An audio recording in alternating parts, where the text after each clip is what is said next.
Orang kalau menjaga hijabnya, Allah SWT akan jaga dia. Kalau masih ingat juga pernah saya ceritakan kisah seorang anak muda yang suka hadir di pengajian di Masjid Nabawi dalam kisah nyata di Madinah. Itu gara-gara terkenal suka sekali menjaga hijab dia, terkomat sekali gitu. Ya, ada beberapa kisah seperti mirip ini ya, tapi ini yang pertama. Itu sampai akhirnya dia pulang dari Masjid Nabawi, orang tuanya biasanya kakak atau orang tuanya jemput, sekarang tidak bisa, maka dia terpaksa naik taksi. Dengan hikmah Allah SWT, padahal dia pakai cadar tertutup. Rupanya supir taksi ini niat jahat, dibawa kepada padang pasir. Ya, dia juga mau teriak nggak bisa. Akhirnya intinya sudah sampai di padang pasir.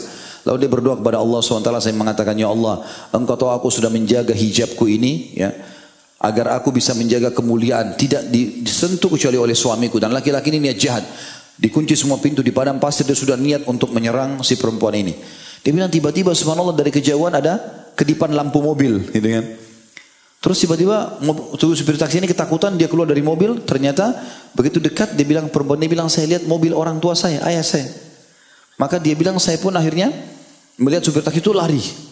Lalu saya buka pintu, saya turun dari mobil tersebut, lalu tiba-tiba ayah saya turun lalu mengatakan, masuklah ke mobil. Masuk, dia bilang, saya lihat ayah saya sama kakak saya berdua lagi di mobil. Ini kisah nyata terjadi ya. Dia menceritakan diri dia.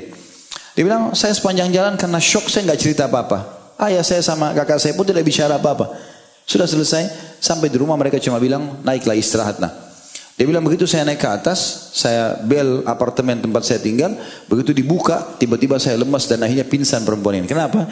Waktu di bel yang buka pintu ayahnya. Ya. Dan dalam rumah ada kakak dia. Dia pingsan tiba-tiba. Disadarin segala macam itu, sadar langsung dia tanya. Dia bilang, ayah, kakak tadi, kalian jemput saya enggak? Enggak, kami enggak pernah jemput.